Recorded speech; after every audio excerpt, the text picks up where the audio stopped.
My name is Herman Brouwer.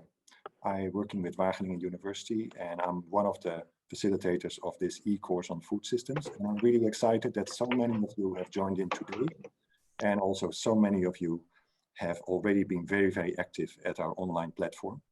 And yeah, today we've got a very exciting program for you. We've got 1 hour where we will be together as a group. And for those of you who have signed up for group work, there is a 2nd hour. And maybe Joitske, if you can share the slide with the program, then I can tell people what's in store for them. Slide with the program. Mm-hmm. Is it the slide with from Ruerd? No. Oh. I'll share it myself. Okay. Yeah. So. Oh yeah. I'm making this big for everybody, hopefully. Today, this is the first moment where we are connecting as an e-course, and we've got a very exciting month ahead for us. And this is module 1, of course, this particular week. And as you probably have seen before, there are 4 modules in this e-course. And in total, we hope to really work with you for the full month of June. And we're really excited about all the different content that we've been able to collect and make available to you. But also already we are really excited about all the contributions you are already making on our platform. So I'm with Wageningen University in Research. We are organizing this together with our colleagues from the Netherlands Food Partnership and also with support of the Dutch Ministry of Foreign Affairs. And we're really grateful for that. We had to disappoint many people to join this course. So consider yourself lucky in a way. I think we had almost 1,000 applicants within a couple of weeks' time. And this is an indication that perhaps we should be repeating this course later on. But that's just based on the indication of the amount of interest on this particular topic. So thank you for being available. I'll share with you what we're going to do today. So after my introduction, I will hand over to Mr. Paul van der Locht and Ms. Mertiel Danse, who will give welcome words on behalf of the co-organizers. After that, we've got Professor Dr. Ruerd Ruben from Wageningen University with us today, and we're really grateful that he's been able to make time to talk with us about why food systems matter for better policy making. And there will be opportunity for questions and answers.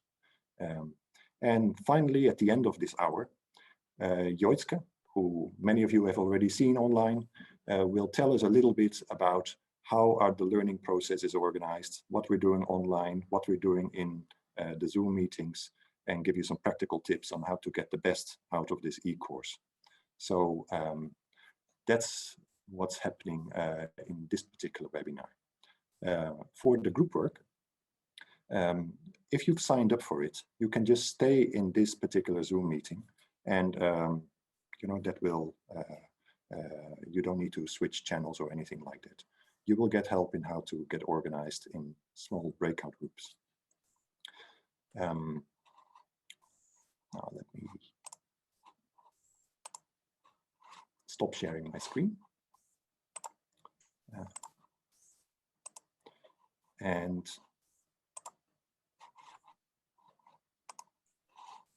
still seeing your screen? Yeah. Oh yeah, there you are. There I am. Yeah. So, Joitske, maybe you can tell us a little bit what's been happening online already since we opened the online platform for learning and collaboration. Yes, we've been off to a really flying start. Because already together we have exchanged more than 2,600 comments, greeting each other and introducing ourselves, but also reacting to the different sources on food systems and asking great questions. But what's even more, you've already shared 78 documents on food systems in the network cafe. And there are 76 videos for the playlist. So if you're interested in music, feel free to listen to it. And already we have 37 groups going to work together this afternoon. And 17 people of you have already finished module 1 and have gone through the gate. And later on, I'll explain for all of you how the gate works. So I think we're really off to a flying start, and it's a really nice, enthusiastic group. Yeah. No, I've got the same feeling, Joitske. Thank you very much for that update. And I would like to introduce first Mr. Paul van der Locht on behalf of the Dutch Ministry of Foreign Affairs to share his welcome remarks with us. Paul, the floor is yours. Thank you very much, and welcome to you all. I mean, this start of the meeting with everybody saying like, "Hey, from Sudan, hey, from Kenya, hey, from Zambia." This is why I work for the Ministry of Foreign Affairs. It gives this feeling like we're really a global community. So thank you for that. And I still see things coming in the chat, and there's so many countries in this training, so that's great. Welcome, and I really hope and I really think that you made the right decision to join us. We did this course a couple of months ago already, and also from the need, like, okay, it's very easy to agree that food systems are important when you don't sort of specify what you're talking about. And we already found out in the course that because there's so much information already available, that it's really helpful to be in this course and get this information sort of sorted for you. But it's also a very engaging course. Joitske and Herman are saying like, oh yeah, some of you already went through the gate. That's going to be an obsession for you, like to get through the gate and to get to the top of the ranking of how well you're doing. So it's very much you'll stay on board through this course, and you'll be wanting to do well. And it also makes it a lot of fun. But most importantly, this course enables us to have a discussion on what is it and what do we need to look at when we talk about food systems. How important is it, and where can we find activities? It's designed in a way that brings you together on issues and allows you to discuss. And I think in this year with the Food System Summit, that's exactly what needs to happen. Yesterday, we had our National Food System dialogue, and somebody from a business said, nobody woke up in the morning and decided to design a food system that was not good for the planet and allowed for so many people undernourished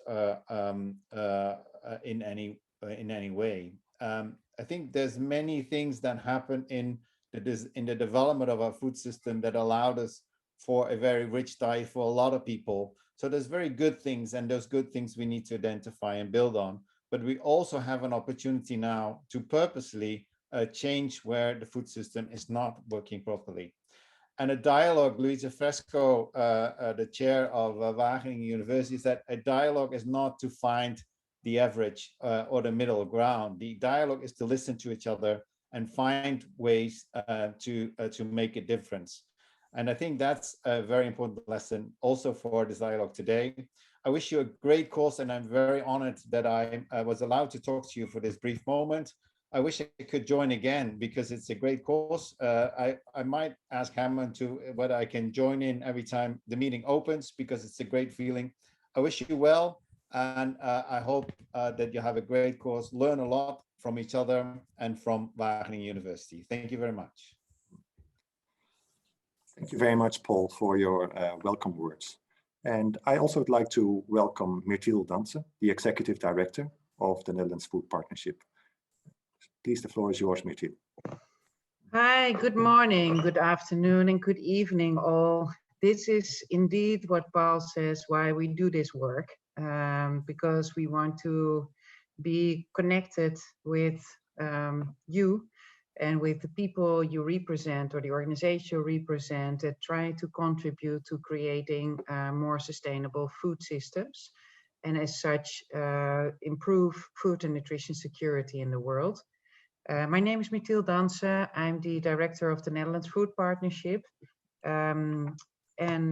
Yeah, we're delighted actually to see this happening because I think that you together with us are still learning about food system thinking and recognize all that food system thinking is so important to be able to move forward and reach this goal of improved food and nutrition security. As NFP, we work close together in a strategic alliance with Wageningen University, and especially with our dearest colleagues of Wageningen Center for Development Innovation. So we're very proud also to bring the quality of training and of knowledge sharing that they represent to a group like yours. And you know what is the interesting thing of this course is that now the people in the countries in the southern region were not the guinea pigs to get like to the right quality of this course, but actually the policymakers of the Dutch Ministry of Agriculture and the Dutch Ministry of Foreign Affairs were the guinea pigs. So they went through this course early this year, and based on that, the trainers curated the sessions and made it even better for you to be able to benefit of it. And the reason why we want to bring it to you is, first of all, because we all believe that it's so important that we strengthen this understanding of food system thinking, but that we also recognize that it's that it has like new parts in it that we need to learn from. So we're very happy that an institute, a recognized international institute like Wageningen University, made the effort to bring the latest learnings together and bring also like the state-of-the-art knowledge through experts to this training.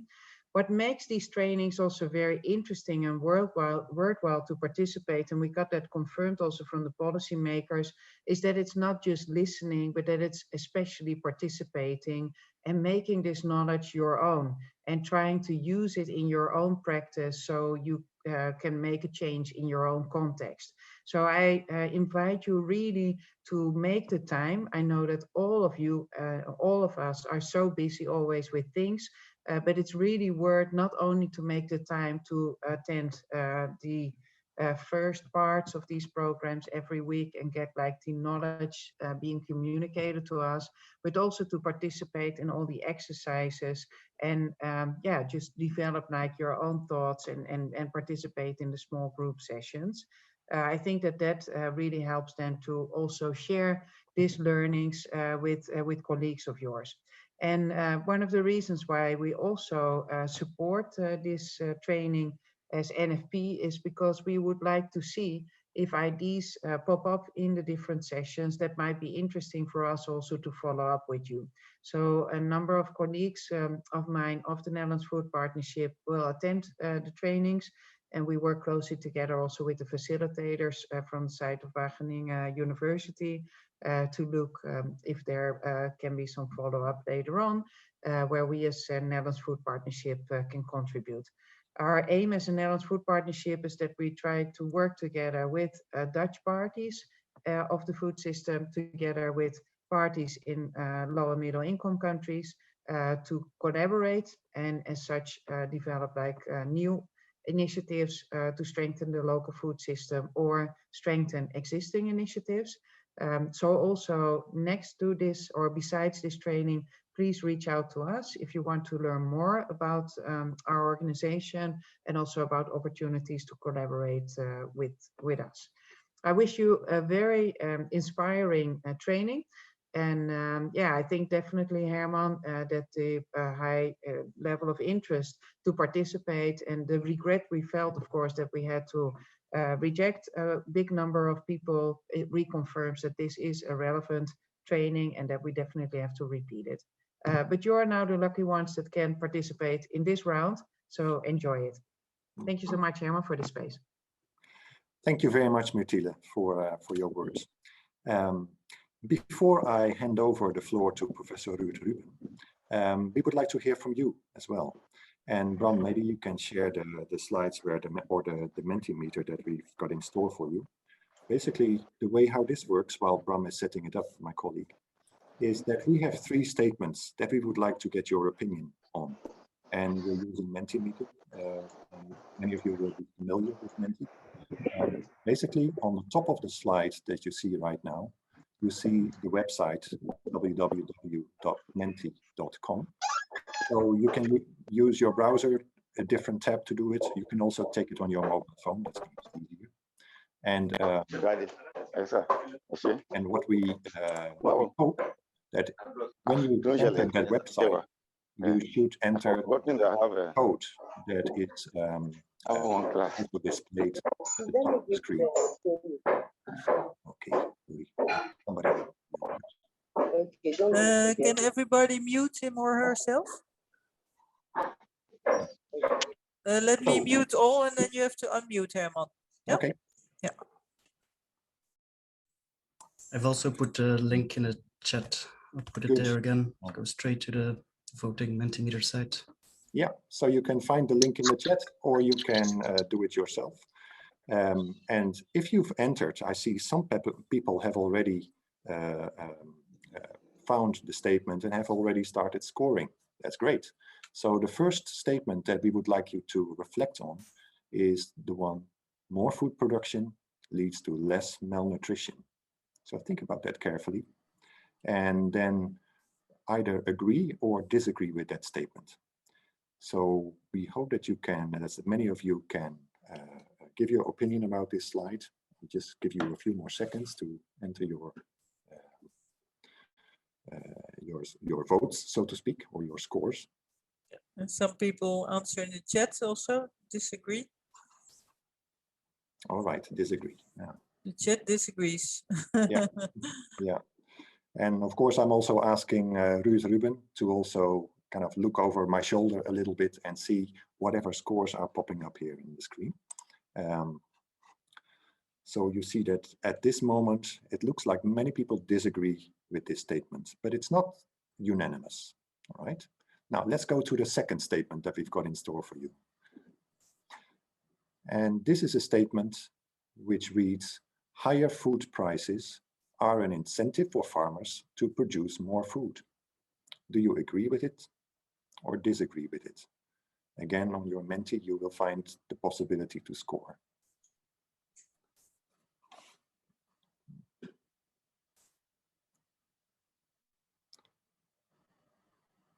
So I'll give you a couple of seconds to think about it, because sometimes these statements you need to read them twice and think. Can you please remind your question again, please?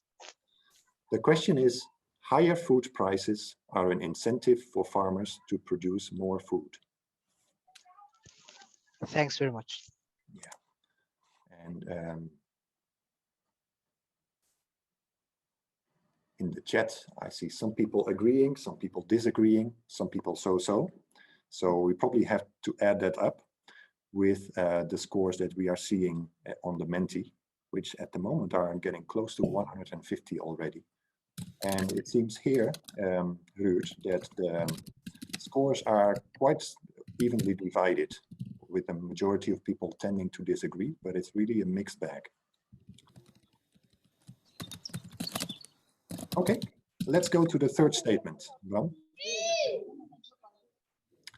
And the third statement reads: credit and input subsidies encourage the adoption of sustainable practices.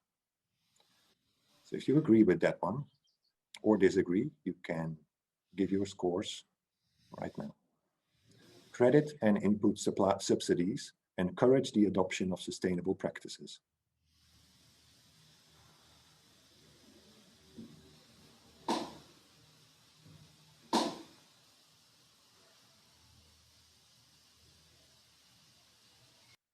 If I quickly look at the chat, many people seem to be agreeing. To a greater extent, yes. Agree, but depends on the use. Yeah, that's always an interesting one, to agree, but many people seem to be on the agreeing side, also from the more than 150 that have responded to the Menti already. So that gives you an indication of where we stand as a group. But of course, this is a very quick, inaccurate snapshot of our collaborative thinking, so to speak.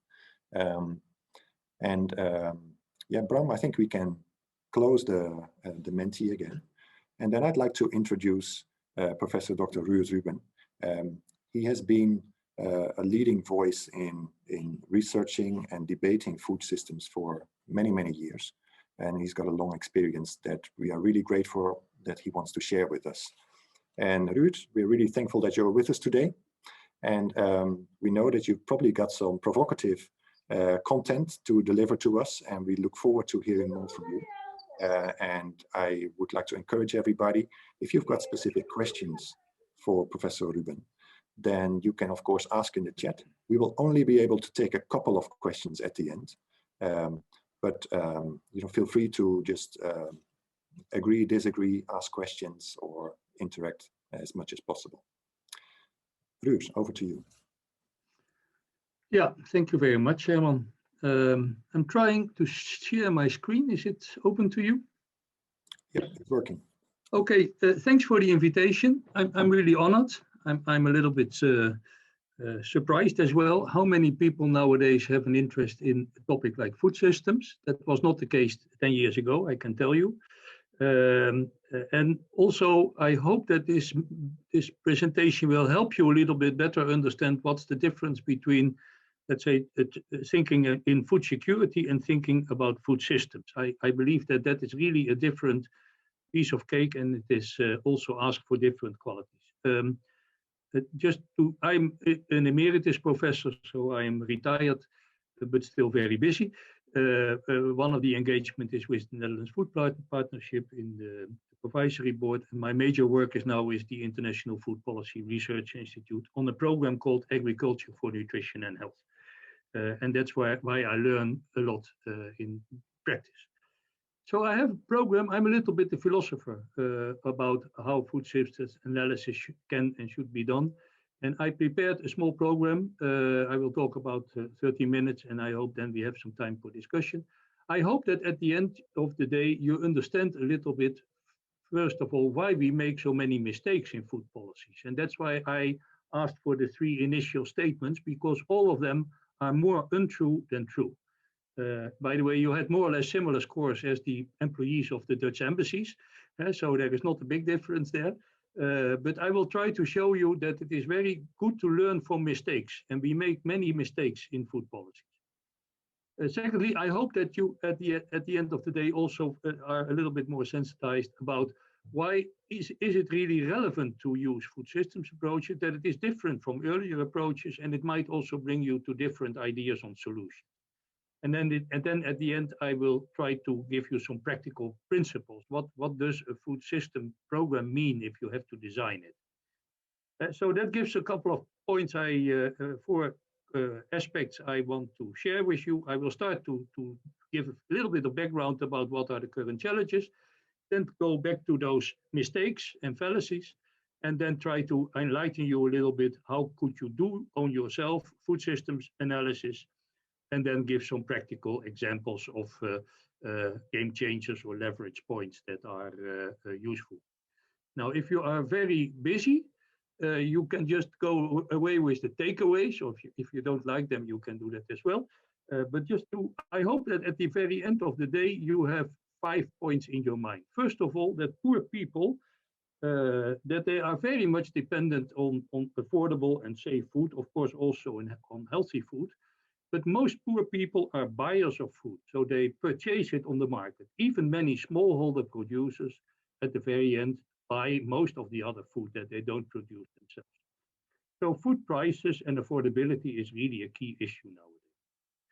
Secondly, let's say all the different aspects of malnutrition, I will come to that in a minute, but stunting and wasting and overweight, etc., they all might provocate us to invest in better diets, not only just to eat good, but to reduce your potential health costs. And the cost of healthcare and the loss of lives is substantially related to the diets that people eat. So, in fact, we become a little bit more doctors than agronomists after this thinking. Then the third one, if you want to change food systems to support the transition, you cannot start just at one level. You need multiple leverage goals. You have to bring people together. You can't do it on your own. The fourth one, if you bring in scale, if you want to make it grow, start small, but also do some and engage in experiments, because there is no one size fits all and no clear good solutions. You should learn it yourself in your own practice. And finally, perhaps the most important one, food governance, so what's around the production and consumption of food is very much influential in the final decision. And the three elements related to that are empowerment, particularly women empowerment, gender, the innovations of the private sector, sometimes also public sector, and the fact that you need, let's say, to have different stakeholders engaged in what we call co-creation. So these are the main messages. Now, a lot of things happened in the last 25 years in terms of food and nutrition, but we are increasingly worried, and I will try to explain you why. First of all, if you look at the trends in terms of poverty, it really goes relatively well. No, it has been declining from about a third of the world population to a little bit more than 10%. But this decline has not been as strong in the area of stunting and child nutrition, stunting and wasting. It is decreasing, but not as fast as we would like to see, and substantially less faster than poverty. Also, undernourishment is declining, but not in the rate we would like to expect, and still far away from SDG 2, where we have promised ourselves to get it out of the world in 2030. And then finally, there is also an upward trend in terms of the increase of people that suffer from overweight and obesity. That's increasing very fastly. And there are now several developing countries or low and middle income countries where more people, poor people, die due to obesity and overweight than due to undernutrition. So the panorama is shifting. And what we learn from those figures are two things. First of all, as you have also seen in the statement, poverty reduction does not lead directly, it contributes, but it does not directly lead to better nutrition. It's necessary, but not a sufficient condition. And for the agronomist amongst you, if you produce more food, it doesn't mean automatically that there is less hunger. There is no one-to-one relationship. They are important and related, but not directly related.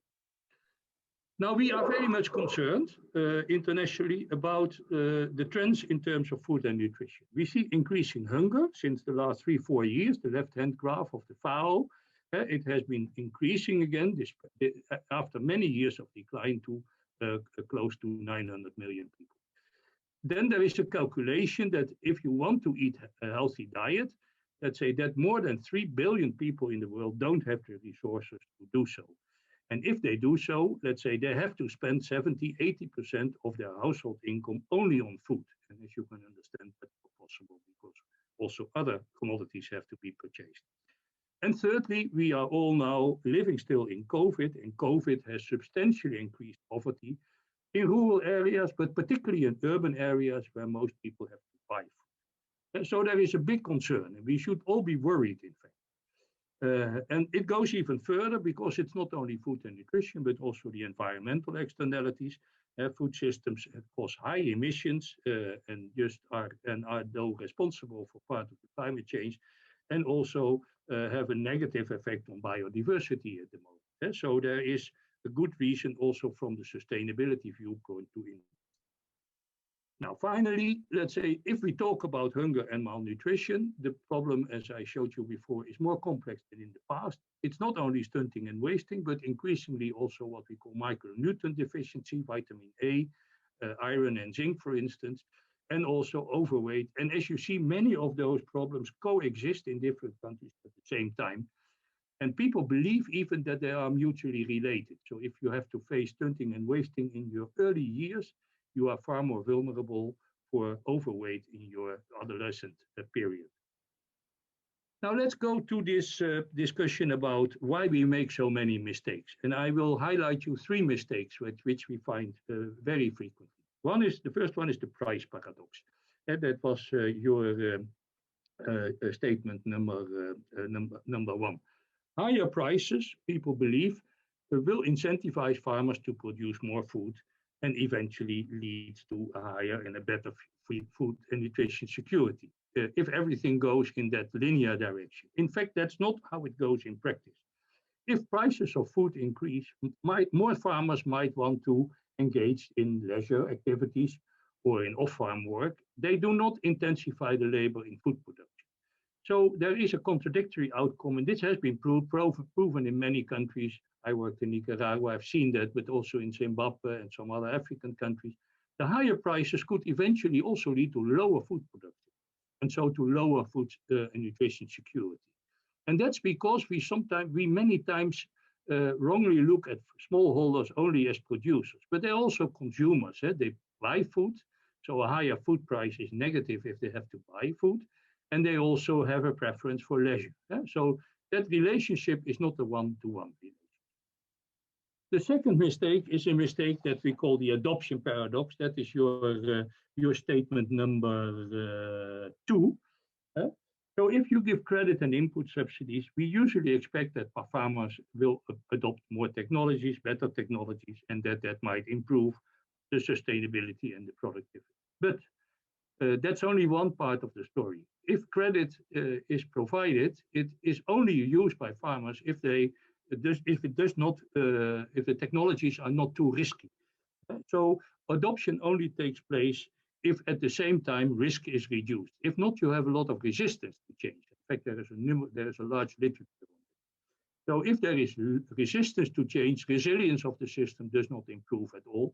And the only way to overcome such a dilemma is to invest not only in credit and input, but also in approaches that reduce the risk, for instance, in insurance frameworks, etc. Now, the third mistake, and the last one for now, is, let's say, the idea that if you invest in more labor use in food production, that will increase your availability of food, and at the very end, that will lead to better nutrition. So that's the production-nutrition linkage.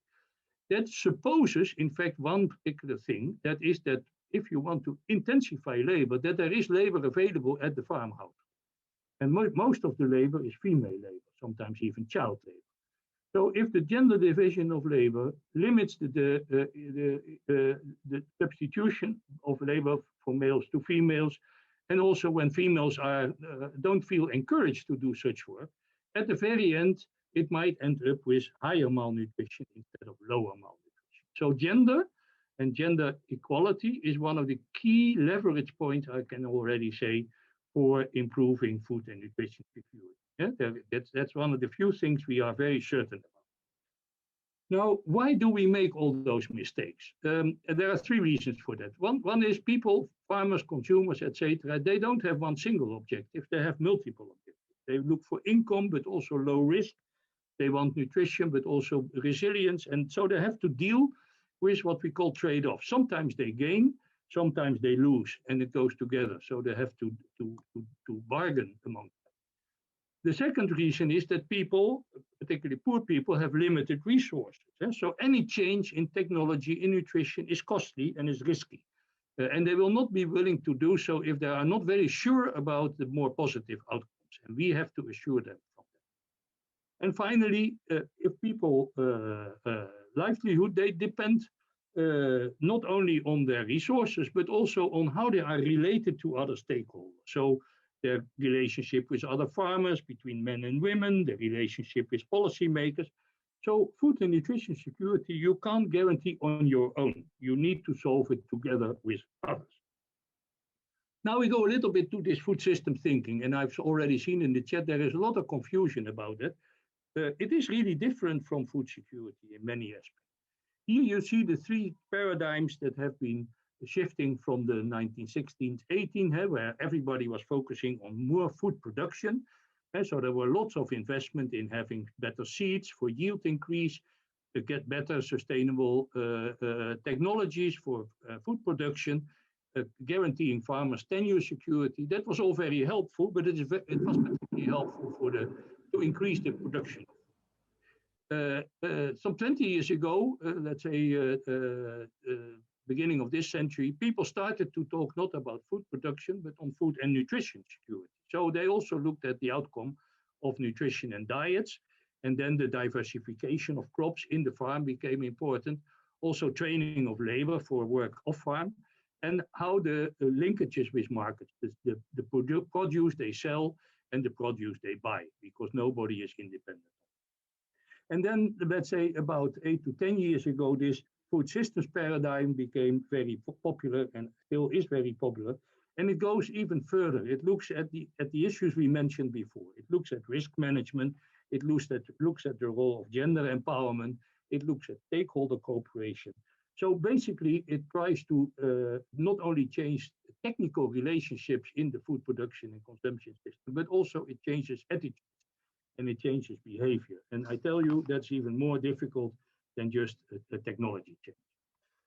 Now, for food systems analysis, the higher level panel of experts of the FAO has developed this schedule, which looks very complex, but it is not in practice. On the top, you see a couple of what I call exogenous factors. We can't influence them, but they are very important. What technologies are available?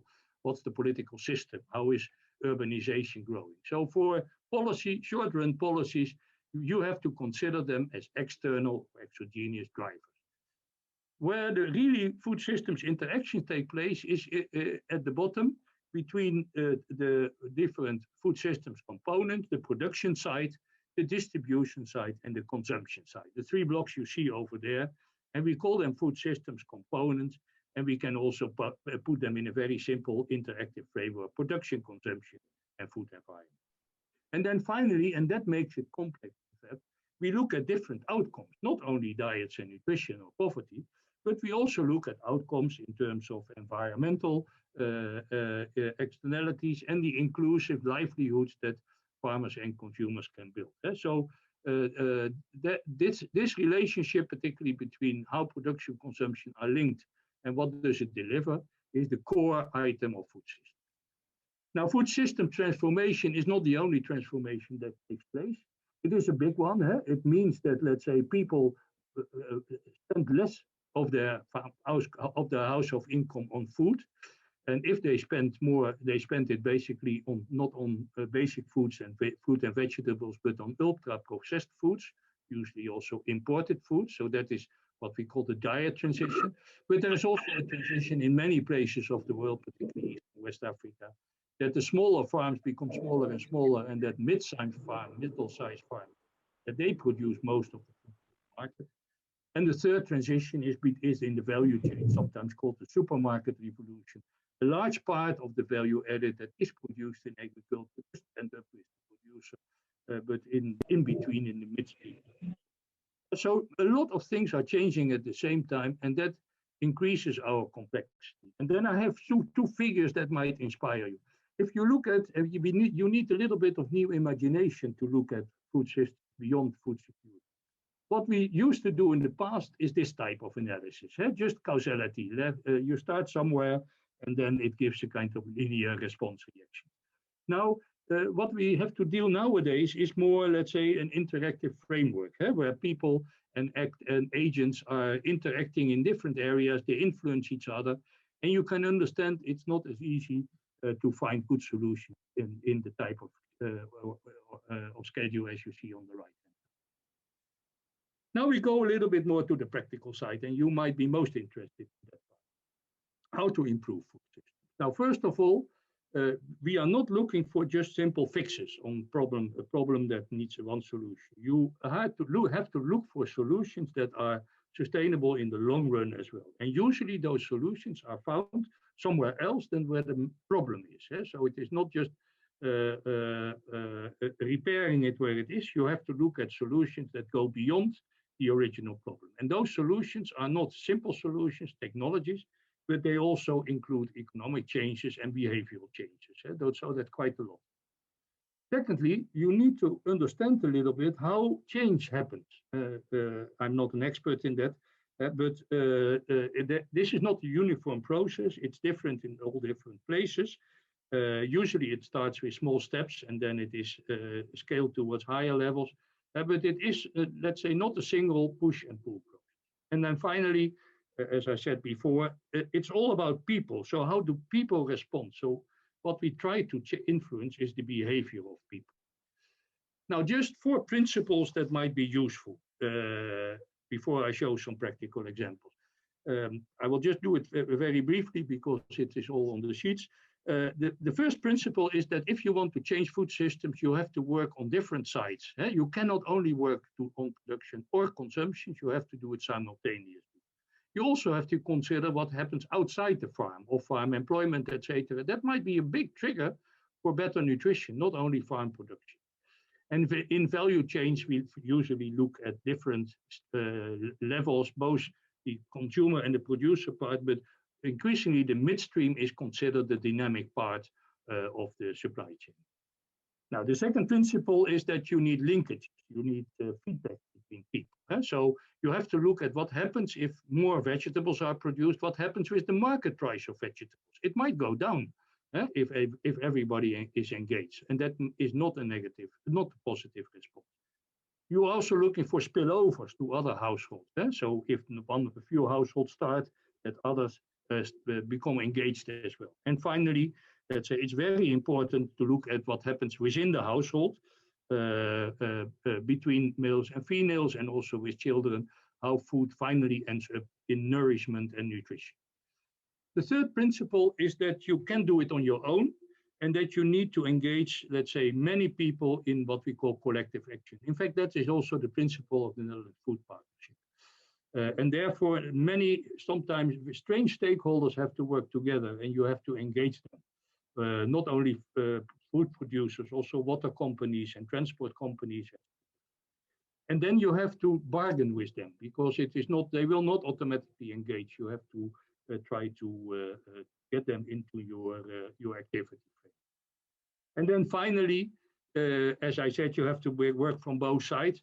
You need to combine what we call hardware technologies, better technologies, software, which is the better management capacity, and the organizational part, how to bring people together. Now, I will, just as an illustration and to finish, give you a few ideas and feelings on what are really game changers. That's now the main approach for the UN Food System Summit, to identify game changers. How could game changers in food systems work? Just very briefly, in Nigeria, the tomato production from the north has to be transported to Lagos. That's about 1,000 kilometers, and much of the tomatoes are lost, post-harvest losses. So people started to look for crates to bring them in a better shape to the capital city. And of course, that was very successful, but the final result was that supermarkets had less loss and gained, and they had to transfer part of this value added back to the farmers, to put the farmers and to enable the farmers to put the tomatoes in crates. And the crates had to be returned from the capital city to the production area. So what turned to be the game changer was the return system for crates. So that was paid by the supermarkets, and then farmers got also part of the revenues that were generated at the very end of the value.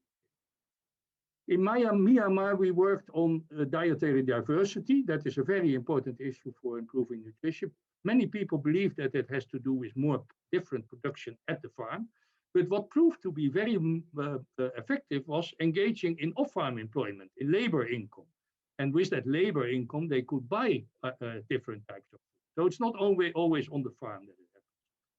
And in Vietnam, the school meals, a very influential program. We always believe that it is to engage, to keep people at school, children at school, and to guarantee the higher performance at school. But the most important effect at the very end, if parents take over the type of food that is used in the school meals and change their own dietary habits, that spillover gives sustainable. So finally, a few game changers at policy level, because also the policy makers can do a lot in improving food system performance. Very influential in parts of Latin America are the warning labels that say that the produce has too much sugar, too much fat.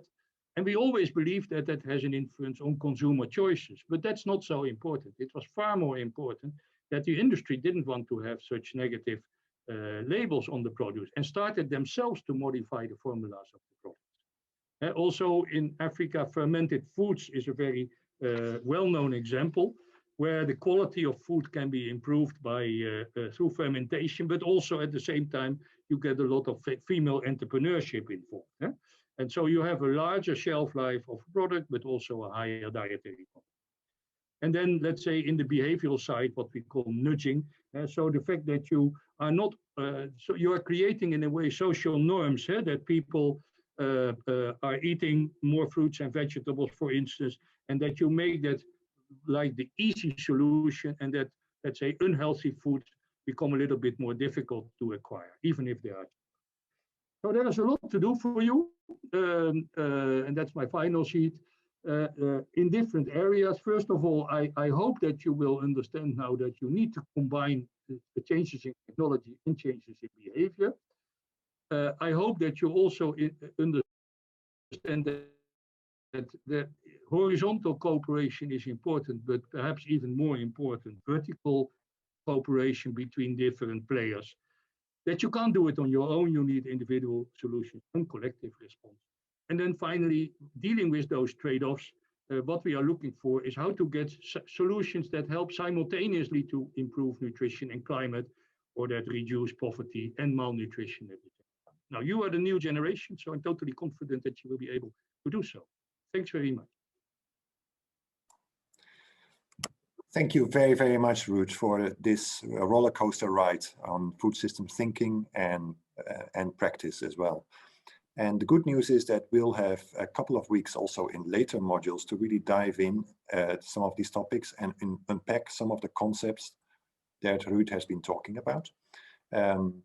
I want to make sure that we have a couple of questions that we can still ask to Ruud before the end of the hour. And I would like to ask my colleague Just if there is a question that he has seen that might be worthwhile asking at this moment. Just. Great. Thank you, Herman. We have had a broad collection of questions, and I think there's 3 interesting clusters within that. So there are some questions which are more on what is the role of the pandemic, the current pandemic, in our food systems. There's a second cluster on how do we actually measure and evaluate food systems. And then there's a third cluster, which is more about the governance of food system transformation.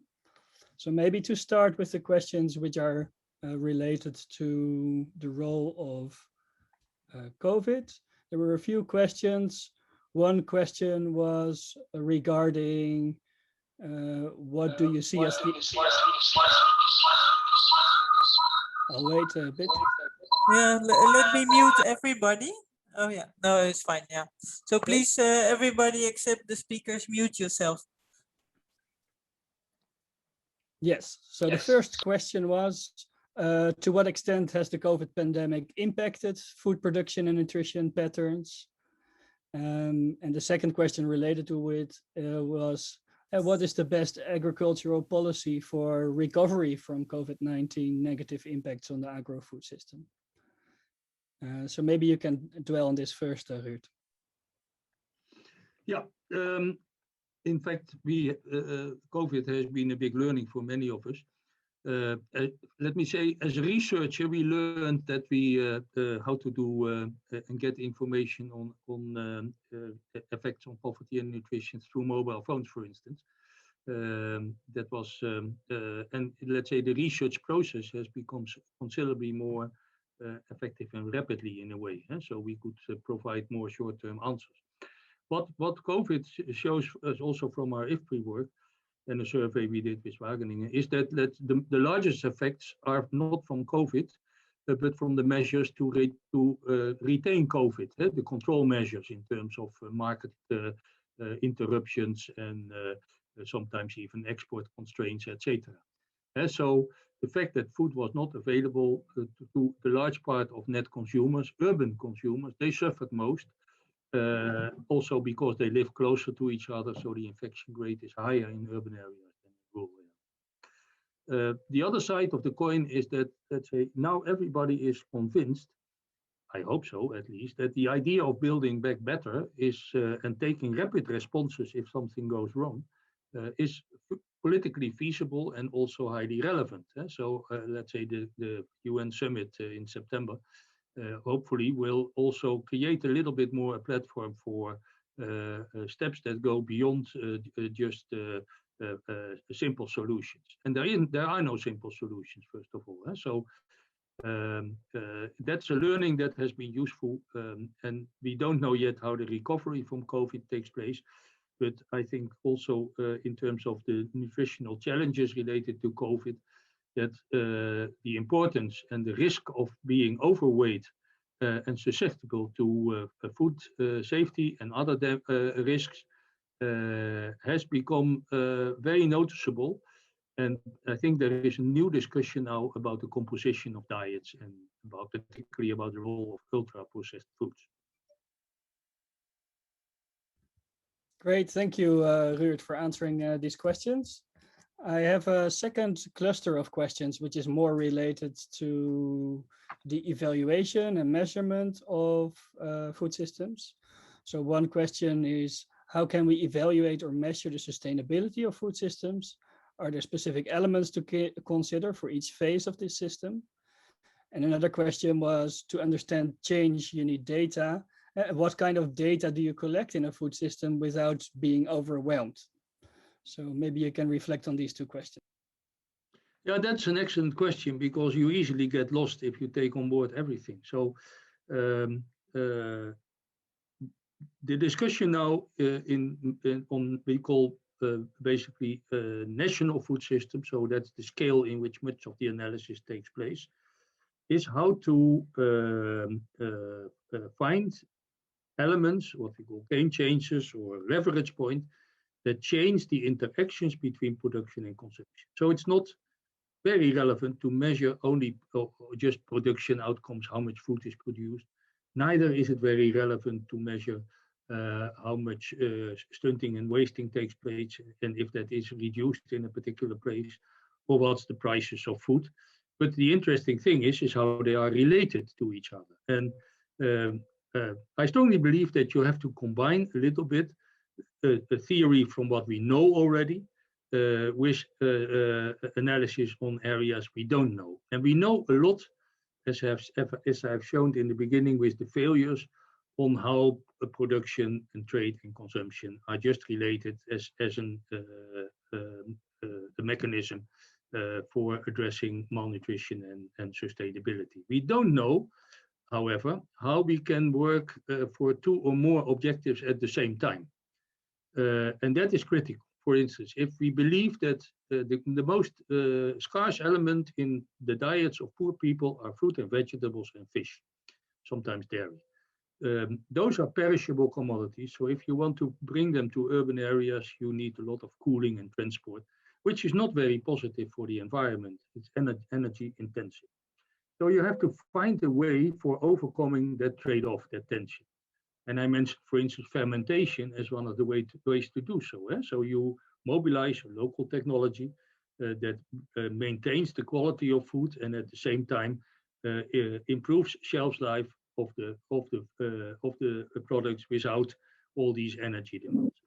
So what we know already, don't measure that again, and focus very much on those changes in what I would call behavior. So what we measure also in terms of experiments is if people become more or less risk aversive, for instance. Are they more certain? And if they are more risk aversive, then you can almost be sure that there will be no much change in the technology or in the household organization. So similarly, if the gender relationships are just stick as they were in the past, you cannot expect that, let's say, any outcomes in terms of better nutrition or higher sustainability can be reached. So focus on those areas where the big behavioral changes can be generated. Great, Ruud. Thanks for those questions. Herman, do we still have time for a last cluster of questions? Yes, I think we have time for one more question. So if we have a quick question and a quick answer, I think we should be fine. Great. So the third cluster of questions was around food system governance, with the concrete question of, do we have any examples of situations where major stakeholders have come together to address some of these bigger food system issues? And what is the role and accountability of political leaders in this aspect? I think that there is a kind of emerging willingness to collaborate. Also, let's say the space for bringing public and private, so in industry and business and public sector together, has become considerably wider. I mentioned the example of the front of package labeling. That was a public initiative with an influence on the private sector. And I also believe that there are examples the other way around, where private innovation, private sector innovation, is critical to improve outcomes that are of public interest.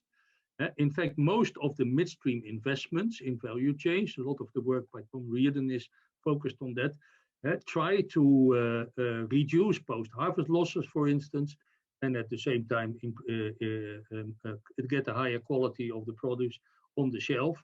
And that is an interest of both producers that have less losses, as well as consumers that have a higher nutritional quality. And the industry is the framework where that should take place. Now, governance, we always forget governance, in fact, in the old food security approaches. You cannot expect that the food system change because of individual choices of a consumer or of a producer.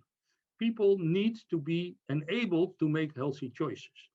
So the way in which the supermarket shelves are organized, the way in which the tax system is organized, the way in which international trade is organized, favoring or not favoring imports of processed food, is critically important for the level playing field of the national stakeholders.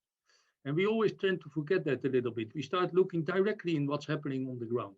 But the global playing field, the global governance, and let me just give one example from Nigeria. In Nigeria, there was a ban imposed on the imports of powder milk for the milk industry. With the idea that the industry starts to source locally milk from Fulani farmers.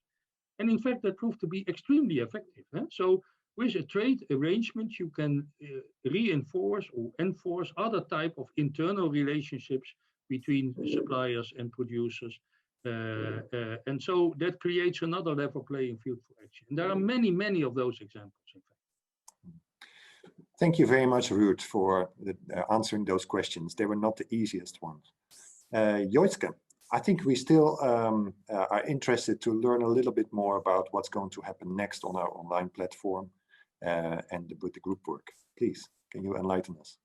Sure. Thanks again, Dr. Ruerd Ruben. I have some tips for you to use our online platform, and I think many of you have already found your ways, but it's good to explain a little bit more. So for each module, we'll have 4 modules, and in each module there are about 10 resources which you can read, but you can also respond to the questions. And I saw many of you have already seen that you can also respond to each other. Because it's a social process. It's a social course, so you should really interact and not wait for the teachers to tell you everything, but also exchange ideas on what do you think is happening in food systems. So feel free to respond, and it's also nice to use the thumbs up, which you see there. And if you use the thumbs up, you will see 3 different choices, but actually it doesn't matter so much. It says made me think, or it doesn't matter which one you choose, because you can just give a thumbs up to somebody whose comment you liked. As Paul van der Locht already mentioned, there is a leadership board. And when you read a resource, or when you respond, or when you get a lot of likes, you will go up in the leadership board. So that will be the fun part of this course. And I think I saw Violette is now leading the board. So congrats. There's also one small tip, which is if you see all the comments, automatically you will see the best comments. So the comments with the most votes, the most likes. But you can also change it to the most recent if you want to see the new comments made by your fellow participants. And then finally, something about the gate assignment. 17 of you have already done the gate assignment of module 1, which is quite fast, I must say. But when you have gained enough points, it's roughly 50 points. Then at the bottom of module 1, you will see the end of level gate opened. And then you can click on it and you can do the final, it's a final assignment. And if you've done it, you will see end of level gate completed. And that means you have done all there is to do for module 1. And then next week, Monday, module 2 will open. So it will be good to see if, let's say, latest by the weekend, you can go through the gate. So I think those were the tips. Herman, do you want to move straight to the group work, or shall we wrap up this part? Yes, maybe to, this is the final end of our public session where we are together. So for those of you who are not joining the group work, feel free to log out after this ends. And for others, I would encourage you to stay on, and you will get some instructions on how we're going to organize the group work in a few minutes.